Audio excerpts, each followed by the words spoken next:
ఏపీలో కొత్త జిల్లాల ఏర్పాటుకు కేబినెట్ ఆమోదం తెలిపింది. ప్రస్తుతం ఉన్న 26 జిల్లాల సంఖ్య ఇకపై 28కి చేరనుంది. మార్కాపురం, పోలవరం జిల్లాల ఏర్పాటునకు మంత్రివర్గం ఆమోద ముద్ర వేసింది. కొత్త రెవెన్యూ డివిజన్ల ఏర్పాటు సహా పలు చోట్ల సరిహద్దుల మార్పులను మంత్రివర్గం ఆమోదించింది. గత ప్రభుత్వం రాజకీయ లబ్ధి కోసం జిల్లాల పునర్విభజన చేయడంతో ప్రజలు అవస్థలు పడ్డారు. త్వరలో నియోజకవర్గాల పునర్విభజన చేపట్టనున్న దృష్ట్యా రాష్ట్ర వ్యాప్తంగా పరిమిత సంఖ్యలోనే సరిహద్దులు మార్పులు చేశారు. ఈ నెల 31న తుది నోటిఫికేషన్ రానుండగా మార్పులన్నీ జనవరి 1 నుంచి అధికారికంగా అమల్లోకి రానున్నాయి. ఏపీ కేబినెట్ భేటీలో మంత్రి రాంప్రసాద్ రెడ్డి కంటతడి పెట్టారు. జిల్లాల పునర్విభజనలో భాగంగా అన్నమయ్య జిల్లా కేంద్రంగా రాయచోటి మార్పుపై మంత్రి రాంప్రసాద్ ఆవేదన వ్యక్తం చేశారు. ఈ క్రమంలో మంత్రి రాంప్రసాద్ రెడ్డిని సీఎం చంద్రబాబు ఓదార్చారు. జిల్లా కేంద్రం మార్చుకుంటే తలెత్తే సాంకేతిక ఇబ్బందులను సీఎం వివరించారు. రాయచోటికి వైద్య కళాశాల కేటాయిస్తామని, అండగా ఉంటామని సీఎం హామీ ఇచ్చారు. విశాఖ పూర్ణ మార్కెట్ సమీపంలో ఉన్న వేలంపేట మురికివాడను మంత్రి నారాయణ పరిశీలించారు. అక్కడి ప్రజల సమస్యలను అడిగి తెలుసుకున్నారు. స్లంలో నివసిస్తున్న 177 కుటుంబాల పరిస్థితి అత్యంత దారుణంగా ఉందని సీఎంతో చర్చించి వారికి ఇళ్ల నిర్మాణంపై నిర్ణయం తీసుకుంటామని మంత్రి నారాయణ అన్నారు. దీనిని ప్రత్యేక ప్రాజెక్టుగా చేపడతామన్నారు. పల్నాడు జిల్లా నరసరావుపేటలో 4వ రోజు అఖిల భారత ఒంగోలు జాతి ఎద్దుల బల ప్రదర్శన పోటీలను మంత్రి BC Janardhan Reddy, AP chief whip GV Anjaneyulu ప్రారంభించారు. ఈ కార్యక్రమంలో ఎమ్మెల్యేలు చదలవాడ అరవింద్ బాబు, భాష్యం ప్రవీణ్, రాష్ట్ర రైతు అధ్యక్షుడు మారెడ్డి శ్రీనివాసరెడ్డి పాల్గొన్నారు. ఒంగోలు ఎడ్ల బల ప్రదర్శనకు ఎక్కడి నుంచో వచ్చిన రైతులకు మంత్రి అభినందించారు. ఎడ్ల పోటీలకు వచ్చినందుకు గౌరవంగా ఉందన్నారు. ఈ ఎడ్ల పోటీలు సినిమా సెట్టింగ్ను తలపించేలా ఉందని అన్నారు. కూటమి ప్రభుత్వం మహిళా సంక్షేమానికి పెద్దపీట వేస్తుందని ఎమ్మెల్యే పల్లె సింధూరారెడ్డి అన్నారు. సత్యసాయి జిల్లా అముడుగూరు మండల కేంద్రంలో రామ్సే గ్యాస్ ఏజెన్సీ ఆధ్వర్యంలో మహిళలకు ప్రధానమంత్రి ఉజ్వల్ యోజన పథకం కింద ఉచిత గ్యాస్ సిలిండర్లను పంపిణీ చేశారు. 200 మంది మహిళలకు ఉచితంగా స్టవ్తో పాటు గ్యాస్ సిలిండర్లను అందజేశారు. ఆరోగ్యశ్రీ పథకంలో ప్రైవేటు ఆసుపత్రులు చేస్తున్న దందాపై పూర్తి స్థాయిలో విచారణ చేపట్టాలని టీడీపీ రాష్ట్ర అధికార ప్రతినిధి పిఠాపురం మాజీ ఎమ్మెల్యే వర్మ వైద్యశాఖ ఉన్నతాధికారులను కోరారు. కాకినాడలో ఓ ప్రైవేటు ఆసుపత్రిలో ఆరోగ్యశ్రీ పథకం ద్వారా వైద్యం చేయించుకుని యాజమాన్యం ఒత్తిడితో తిరిగి డబ్బులు చెల్లించి ఇబ్బంది పడుతున్నారు. ఇవాళ బాధితులు వర్మను కలిసి వారి గోడు వెళ్లబోసుకున్నారు. అక్రమాలకు పాల్పడుతున్న ప్రైవేటు ఆసుపత్రులపై వర్మ తీవ్రస్థాయిలో మండిపడ్డారు. తక్షణమే అధికారులు ఆసుపత్రుల మీద ఎంక్వైరీ చేసి తగిన చర్యలు తీసుకోవాలని వర్మ డిమాండ్ చేశారు. కర్నూలు జిల్లా మంత్రాలయంలో వైసీపీ క్రమంగా ఖాళీ అవుతుంది. ఇటీవల వైసీపీని వీడి టీడీపీలోకి భారీగా చేరికలు జరుగుతుండటంతో వైసీపీ క్యాడర్లో నిరుత్సాహం మొదలైంది. తాజాగా టీడీపీ ఇన్ఛార్జ్ రాఘవేంద్రారెడ్డి సమక్షంలో కోసిగి మండలం కందుకూరు గ్రామానికి చెందిన 70 కుటుంబాలు వైసీపీని వీడి టీడీపీలో చేరారు. సీఎం చంద్రబాబు, మంత్రి లోకేష్ ఏపీ అభివృద్ధికి చేస్తున్న కృషి, ప్రజలకు అందజేస్తున్న సంక్షేమ పథకాలకు ఆకర్షితులై పార్టీలో చేరుతున్నట్లు తెలిపారు. రాబోయే స్థానిక ఎన్నికల్లో టీడీపీ అన్ని స్థానాలు కైవసం చేసుకుంటుందని రాఘవేంద్రారెడ్డి తెలిపారు. ఏపీ మద్యం విధానంపై బ్లూ సోషల్ మీడియా దుష్ప్రచారం చేస్తుంది. ఓ వృద్ధుని ట్రాప్ చేసి blue social media belt shop drama ఆడింది. మద్యం బాటిల్ డబ్బు ఇస్తామని చెప్పినట్లు చేయాలని ఎరవేసింది. వృద్ధుని మద్యం బాటిల్ తెమ్మని చెప్పి బ్లూ బ్యాచ్ వీడియోలు తీసింది. బెల్ట్ షాప్లో అమ్మేందుకే వైన్ షాప్ నుంచి అక్రమంగా మద్యం సీసాలు తీసుకెళ్తున్నారంటూ ప్రచారం చేశారు. అయితే దుష్ప్రచారం చేసిన కాసేపటికే బ్లూ సోషల్ మీడియా అడ్డంగా దొరికిపోయింది. కొందరు మద్యం బాటిల్ ఇచ్చి అలా చేయమన్నారంటూ ఆ వృద్ధుడు క్లారిటీ ఇచ్చారు. ఆర్ఎస్ఎస్ను ప్రశంసిస్తూ కాంగ్రెస్ సీనియర్ నేత దిగ్విజయ్ సింగ్ చేసిన వ్యాఖ్యలకు తెలంగాణ సీఎం రేవంత్ రెడ్డి కౌంటర్ ఇచ్చారు. దిగ్విజయ్ సింగ్ పేరు ప్రస్తావించకుండా పరోక్షంగా చురకలు వేశారు. కాంగ్రెస్ పార్టీలో ప్రతిభకు పట్టం కడతారని, నిస్వార్థంగా పాటుపడే వారికి తగిన గౌరవం దక్కుతుందని చెప్పుకొచ్చారు. తెలంగాణలోని ఓ మారుమూల గ్రామంలో జన్మించిన పివి నరసింహారావు కాంగ్రెస్ పార్టీలోనే ఎదిగారని, దేశానికి ప్రధానిగా సేవలందించారని సీఎం రేవంత్ ట్వీట్లో రాసుకొచ్చారు. కాంగ్రెస్ పార్టీ అధ్యక్షురాలిగా వ్యవహరించిన సమయంలో సోనియా గాంధీ దేశ సేవకే ప్రాధాన్యం ఇస్తూ మన్మోహన్ సింగ్ను ప్రధాని చేశారన్నారు. అంకిత భావానికి, విలువలతో కూడిన రాజకీయానికి సోనియా మారుపేరుగా నిలిచారని ప్రశంసలు కురిపించారు. బీజేపీ జాతీయ కార్యనిర్వాహక అధ్యక్షుడు నితిన్ నబీన్ సిన్హాతో తెలంగాణ బీజేపీ అధ్యక్షుడు రామచంద్రరావు భేటీ అయ్యారు. తెలంగాణలో పార్టీ బలోపేతం, ప్రస్తుత రాజకీయ పరిస్థితులు, రాబోయే కార్యక్రమాలపై చర్చించారు. బీఆర్ఎస్ నేతలు ప్రజల్ని మభ్యపెట్టేందుకు ప్రయత్నిస్తున్నారని మంత్రి ఉత్తమ్ కుమార్ రెడ్డి అన్నారు. డిపిఆర్ కేంద్రానికి పంపడానికి 7 ఏళ్ల సమయం తీసుకున్నారని ఆగ్రహం వ్యక్తం చేశారు. ఉమ్మడి పాలమూరు, నల్గొండ, ఖమ్మం జిల్లాలకు అన్యాయం చేస్తున్నామంటూ బీఆర్ఎస్ నేతలు గోబెల్స్ ప్రచారం చేస్తున్నారని మండిపడ్డారు. హరీష్ రావును చూసి గోబెల్స్ కూడా సిగ్గుతో తలదించుకుంటారని విమర్శించారు. 70,000 కోట్లు అయ్యే పాలమూరు రంగారెడ్డి ప్రాజెక్టుకు 27,000 కోట్ల రూపాయలు మాత్రమే ఖర్చు చేశారని ఉత్తమ్ చెప్పారు. నాగర్ కర్నూలు జిల్లా రామాపురంలో బీఆర్ఎస్ కాంగ్రెస్ నాయకుల మధ్య వాగ్వాదం జరిగింది. కాంగ్రెస్ పార్టీ రచ్చకట్టకు కలుపుకొని బీఆర్ఎస్ పార్టీకి సంబంధించిన ఫ్లెక్సీ ఏర్పాటు చేశారు. ఆ ఫ్లెక్సీ హోల్డింగ్ ను వెంటనే తొలగించాలని కాంగ్రెస్ పార్టీ నాయకులు డిమాండ్ చేశారు. ఆ ఫ్లెక్సీ దేవాలయ ధర్మకర్తదని, తమది కాదని బీఆర్ఎస్ నేతలు ఆరోపిస్తున్నారు. దీంతో ఇరు వర్గాల మధ్య ఘర్షణ జరిగింది. సమాచారం అందుకున్న పోలీసులు ఇరు వర్గాల వారికి నచ్చజెప్పే ప్రయత్నం చేశారు. ఇరు పార్టీలకు గ్రామ పంచాయతీ అనుమతులు లేకపోవడంతో విషయాన్ని పై అధికారుల దృష్టికి తీసుకువెళ్తామని పంచాయతీ సెక్రటరీ ప్రవీణ్ తెలిపారు. అసెంబ్లీలో ఒకరినొకరు దూషించుకోవడం మానేసి ప్రజలు ఎదుర్కొంటున్న వాస్తవ సమస్యలపై రాజకీయ నాయకులు చర్చించాలని సిపిఎం రాష్ట్ర కార్యదర్శి జాన్ వెస్లీ డిమాండ్ చేశారు. సూర్యాపేటలో నిర్వహించిన సిపిఎం జిల్లా స్థాయి విస్తృత సమావేశంలో ఆయన ముఖ్య అతిథిగా పాల్గొన్నారు. పాలమూరు రంగారెడ్డి ఎత్తిపోతల పథకానికి నిధుల కేటాయింపులో గత ప్రస్తుత ప్రభుత్వాలు 2 అన్యాయం చేశాయని వెస్లీ విమర్శించారు. భూసేకరణ, కాలువల నిర్మాణం, రైతులకు నష్టపరిహారం చెల్లించకుండా ప్రభుత్వం కాలయాపన చేస్తుందని మండిపడ్డారు. బీసీలకు 42% రిజర్వేషన్ల సాధన కోసం అఖిల పక్షాల ఆధ్వర్యంలో ఢిల్లీ వెళ్లి కేంద్రంపై ఒత్తిడి తేవాలని డిమాండ్ చేశారు. బీజేపీ ప్రభుత్వం ప్రజల మధ్య విద్వేషాలు రెచ్చగొడుతూ తన తప్పులు, అవినీతి నుంచి ప్రజలను డైవర్ట్ చేస్తోందని కాంగ్రెస్, వామపక్ష పార్టీల నేతలు ఆగ్రహం వ్యక్తం చేశారు. ఎన్నో దశాబ్దాలుగా దేశవ్యాప్తంగా మహాత్మా గాంధీ జాతీయ గ్రామీణ ఉపాధి హామీ పథకం పేరుతో గ్రామీణ ప్రాంతాల ప్రజలకు మేలు జరుగుతుందని, ఇప్పుడు గాంధీ పేరు తొలగించడం వెనుక రాజకీయ కుట్ర ఉందని మండిపడ్డారు. కోట్లాది మంది గ్రామీణ ప్రజలకు పట్టెడు అన్నం పెట్టే పథకానికి గాంధీకి వ్యతిరేకంగా నాథూరాం గాడ్సే పేరు సవరించేలా జీ రామ్జీ అని పేరు పెట్టారని, దీనికి వ్యతిరేకంగా జనవరి 5 నుంచి దేశవ్యాప్తంగా నిరసనలు చేయాలని కాంగ్రెస్ ఆధ్వర్యంలో జరిగిన సమావేశంలో తీర్మానించారు. 2047 నాటికి రాష్ట్రాన్ని స్వర్ణాంధ్రప్రదేశ్గా తీర్చిదిద్దాలనే లక్ష్యంతో ప్రభుత్వం పనిచేస్తుందని కృష్ణా జిల్లా కలెక్టర్ బాలాజీ తెలిపారు. మచిలీపట్నం కలెక్టరేట్లో చెత్త సేకరణ, ఈ ఆటోలు, తోపుడు బండ్లను కలెక్టర్ పంపిణీ చేశారు. జిల్లా కలెక్టర్ స్వయంగా ఈ ఆటోలను నడిపి కార్మికులకు అందజేశారు. గ్రామాల్లో చెత్త సేకరణకు వివిధ రంగుల చెత్త బుట్టలతో ఈ ఆటోలు, తోపుడు బండ్లను ఏర్పాటు చేశామని కలెక్టర్ తెలిపారు. తడి చెత్త, పొడి చెత్తలను వేరు చేసి పారిశుద్ధ్య సిబ్బందికి అందజేయాలని ప్రజలను కోరారు. కోనసీమ జిల్లా కోటిపల్లి రేవులో పంటు ప్రయాణాలను ప్రారంభించారు. కోటిపల్లి, ముక్తేశ్వరం రేవులో పంటు ప్రయాణాల రాకపోకలను పునరుద్ధరించారు. జూలై నెలలో గోదావరికి వరదలు రావడంతో కోటిపల్లి, ముక్తేశ్వరం రేవు ప్రయాణాలను నిలిపివేశారు. కోనసీమ వెళ్లే ప్రయాణికులు యానం మీదుగా ప్రయాణాలు సాగించారు. ప్రస్తుతం కోటిపల్లిలోని గౌతమి గోదావరి నదిలో నీటి మట్టం తగ్గిపోవడంతో పంటు ప్రయాణాలను నేటి నుంచి పునరుద్ధరించారు. కోటిపల్లి రేవు మీదుగా అమలాపురం వైపు వెళ్లే ప్రయాణికులు హర్షం వ్యక్తం చేస్తున్నారు. సూర్యాపేట జిల్లా ఆత్మకూరు మండలంలోని పాత సూర్యాపేట గ్రామంలో అక్రమ మైనింగ్ లీజును రద్దు చేయాలని కోరుతూ ఆందోళన చేపట్టారు.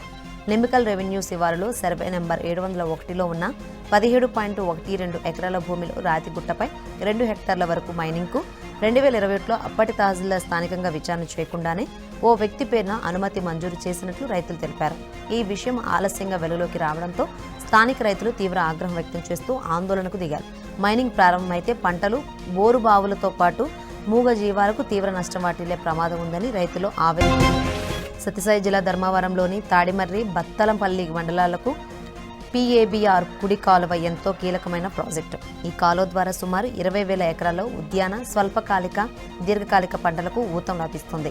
నీరందితే వేలాది మంది రైతులకు జీవనోపాధి దొరుకుతుంది. అయితే PABR కుడి కాలువకు నీటిని విడుదల చేసి నెల రోజులు గడుస్తున్నా నేటికి నియోజకవర్గానికి చేరకపోవడంతో రైతుల్లో తీవ్ర ఆందోళన నెలకొంది. నీటిని నమ్ముకునే చాలా మంది రైతులు చిని, అరటి, మామిడి, దానిమ్మ, సపోటాతో పాటు దీర్ఘకాలిక పంటలను లక్షలు ఖర్చు చేసి సాగు చేశారు. ఇలాంటి పరిస్థితుల్లో నీరు రాకపోతే తమ పరిస్థితి ఏమిటని రైతులు ఆందోళన వ్యక్తం చేస్తున్నారు. కర్నూలు జిల్లాలో ఆదోని మండలాల విభజనలో విభేదాలు తీవ్రస్థాయికి చేరాయి. కొత్తపెద్ద హరివానం మండలంలో 16 గ్రామాలను కలపడాన్ని వ్యతిరేకిస్తూ ప్రజలు ఆందోళనకు దిగారు. ప్రజాభిప్రాయాలు తీసుకోకుండా విభజనలు చేపట్టారని ఆరోపిస్తూ ధర్నాలు, రాస్తారోకోలు చేపట్టినా ప్రభుత్వ స్పందన లేకపోవడంతో ఉద్యమం ఉధృతమైంది. గోనేహాల్ గోపాల్రెడ్డి ఆదోనిలోని అంబేద్కర్ విగ్రహం ఎదుట ఆమరణ నిరాహార దీక్షకు పూనుకున్నారు. దీక్షలో గోపాల్రెడ్డి ఆరోగ్యం క్షీణించడంతో అధికారులు ఆయనను ప్రభుత్వ ఆసుపత్రికి తరలించారు. మహిళలపై అనుచిత వ్యాఖ్యలు చేసిన యూట్యూబర్ అన్వేష్పై చర్యలు తీసుకోవాలంటూ వీహెచ్పీ నేతలు డిమాండ్ చేశారు. విశాఖ గోపాలపట్నం పోలీస్ స్టేషన్లో అన్వేష్పై ఫిర్యాదు చేశారు. స్త్రీలపై అసభ్యకరంగా మాట్లాడారంటూ పోలీసులకు వివరించారు. ఐబొమ్మ రవిని ఏ విధంగా జైలుకు పంపించారో అదేవిధంగా అన్వేష్ను ఇండియాకు రప్పించి అతడిపై కేసు నమోదు చేసి శిక్షించాలని డిమాండ్ చేశారు. కర్నూలు జిల్లా పత్తికొండలో న్యాయవాదులు చేతికి బేడీలు వేసుకుని ధర్నాకు దిగారు. పోలీసుల దౌర్జన్యం నశించాలంటూ నినాదాలు చేశారు. గత 4 రోజుల క్రితం పత్తికొండ కోర్టులో సరెండర్ పిటిషన్ వేసి లొంగిపోయేందుకు వచ్చిన ముద్దాయిని పోలీసులు కోర్టు కార్యాలయంలో లాయర్లను తోసివేసి బలవంతంగా జీప్లోకి ఎక్కించి తీసుకువెళ్లారు. దీంతో ఆగ్రహానికి గురైన న్యాయవాదులు ధర్నాకు దిగారు. చిప్పగిరి ఎస్ఐ సతీష్, పత్తికొండ ఎస్ఐ విజయ్ కుమార్పై చర్యలు తీసుకోవాలని న్యాయవాదులు డిమాండ్ చేశారు. నల్గొండ జిల్లా చిట్యాల పట్టణ కేంద్రంలో కృష్ణా కాటన్ మిల్ CCI పత్తి కొనుగోలు కేంద్రంలో రైతులు ఆందోళన చేపట్టారు. ఓ రైతు 30 క్వింటాలకు ఆన్లైన్లో స్లాట్ బుక్ చేసుకున్నారు. మిల్లులకు తీసుకొచ్చిన తరువాత 3 క్వింటాలే చూపిస్తుండటంతో ఆన్లైన్ ప్రకారమే కొనుగోలు చేస్తామని CCI అధికారులు తెలిపారు. రైతులందరికీ ఆన్లైన్ బుకింగ్ అప్డేట్ కావడంతో ఆవేదన వ్యక్తం చేస్తున్నారు. దీంతో రైతులు CCI కేంద్రం వద్ద ధర్నా నిర్వహించారు. పత్తి లోళ్లతో వచ్చిన ట్రాక్టర్లు భారీగా నిలిచిపోయాయి. ఏలూరు జిల్లా ఇనుమూరులో గిరిజన రైతులపై దాడికి నిరసనగా గిరిజన సంఘాలు ఆందోళనకు దిగాయి. జంగారెడ్డిగూడెం RDO కార్యాలయం ఎదుట నిరసన చేపట్టిన గిరిజన సంఘాల నాయకులు బుట్టాయిగూడెం రెవెన్యూ పోలీసు అధికారులు గిరిజనులపై యుద్ధం ప్రకటించారన్నారు. గిరిజన మహిళలపై పోలీసులు దౌర్జన్యంగా ప్రవర్తించారని, వారిపై SC/ST అట్రాసిటీ కేసు నమోదు చేయాలని డిమాండ్ చేశారు. ఏజెన్సీ చట్టాలకు విరుద్ధంగా గిరిజనేతరులు ఏజెన్సీలో భూములు ఎలా కొనుగోలు చేస్తారంటూ అధికారులను ప్రశ్నించారు. దీనిపై ఉన్నతాధికారుల విచారణ చేపట్టి గిరిజనులకు న్యాయం చేయాలని డిమాండ్ చేశారు. సత్యసాయి జిల్లా రెవెన్యూ క్లినిక్కు విశేష స్పందన వచ్చింది. రెవెన్యూ క్లినిక్ ఏర్పాటుతో కలెక్టరేట్కు అర్జీదారులు పెద్ద ఎత్తున తరలివచ్చారు. జిల్లా వ్యాప్తంగా పెండింగ్లో ఉన్న రెవెన్యూ సమస్యల పరిష్కారానికి రెవెన్యూ క్లినిక్ను ఏర్పాటు చేసినట్లు జిల్లా కలెక్టర్ శ్యాంప్రసాద్ తెలిపారు. పుట్టపర్తి, కదిరి, ధర్మవరం, పెనుగొండ రెవెన్యూ డివిజన్లకు ప్రత్యేక స్టాల్స్ ఏర్పాటు చేసి అర్జీదారుల సమస్యలను ప్రత్యక్షంగా స్వీకరించి పరిష్కరించే చర్యలు చేపట్టారు. ప్రతి నెల 4వ సోమవారం జరిగే రెవెన్యూ క్లినిక్ను ప్రజలు సద్వినియోగం చేసుకోవాలని కలెక్టర్ పిలుపునిచ్చారు. తల్లిని జీవితాంతం పోషిస్తానని నమ్మించి ఇంటి తన పేరు గిఫ్ట్ రిజిస్ట్రేషన్ చేయించుకున్న పెద్ద కొడుకు అనంతరం ఆమెను ఇంటి నుంచి గెంటేసిన ఘటన జోగులాంబ గద్వాల జిల్లాలో జరిగింది. గద్వాల సుంకులమ్మ మెట్టు ప్రాంతానికి చెందిన బోయ నరసమ్మ తన భర్త చంద్రన్న అనారోగ్యంతో చనిపోయాడు. విద్యుత్ శాఖలో లైన్ ఇన్స్పెక్టర్గా పనిచేస్తున్న పెద్ద కుమారుడు వెంకటరాములు తల్లికి మాయమాటలు చెప్పి ఇంటిని గిఫ్ట్ డీడ్ ద్వారా అతని పేరుపై రిజిస్ట్రేషన్ చేయించారు. అయితే భర్త మరణం తర్వాత తన పోషణను పట్టించుకోకపోగా చిత్రహింసలు పెట్టి ఇంటి నుంచి తరిమేశాడంటూ ఆ తల్లి ఆరోపించింది. పక్షవాతంతో నడవలేని స్థితిలో ఉన్న నరసమ్మ తన ఇంటిని తిరిగి తన పేర రిజిస్ట్రేషన్ చేయించాలని కలెక్టర్ను కోరుతున్నారు. కామారెడ్డి జిల్లా గర్గుల్లో నాటు బాంబు పేలి ఒక కుక్క మృతి చెందింది. రామాగౌడ్ అనే రైతు పంట చేనులో నీరు పారించడానికి వెళ్ళగా అక్కడ తల పగిలి మృతి చెందిన కుక్కను గుర్తించాడు. పొగ రావడం చూసి నాటు బాంబు పేలి ఉంటుందని అనుమానం వ్యక్తం చేశాడు. అయితే తమకు హాని చేయడానికే దుండగులు బాంబులు పడేసి ఉంటారని బాధిత రైతు ఆరోపించారు. రైతు ఫిర్యాదుతో కేసు నమోదు చేసుకున్న పోలీసులు గ్రామంలో తనిఖీలు చేపట్టారు.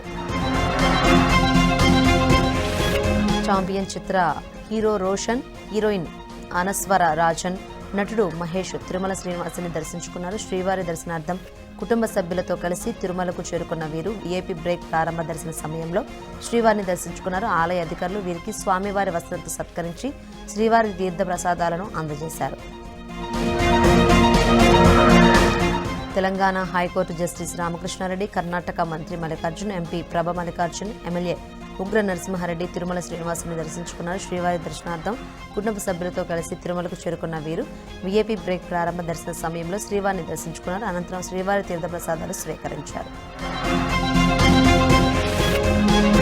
యాదగిరిగుట్ట లక్ష్మీ నరసింహస్వామి ఆలయంలో రేపు వైకుంఠ ఏకాదశి వేడుకలు ప్రారంభం కానున్నాయి. ఉదయం 5:30 గంటలకు ఉత్తర ద్వారం వద్ద స్వామివారు గరుడ వాహనంపై దర్శనమివ్వనున్నారు. వైకుంఠ ఏకాదశి నేపథ్యంలో 1,00,000 పుష్పార్చన, ఆర్జిత నిజాభిషేకం, సహస్రనామ అర్చనలను అధికారులు రద్దు చేశారు. రేపటి నుంచి జనవరి 4వ తేదీ వరకు అధ్యయనోత్సవాలు జరగనున్నాయి. ఆ 6 రోజుల్లో స్వామివారు వివిధ అలంకారాల్లో భక్తులకు దర్శనమివ్వనున్నారు.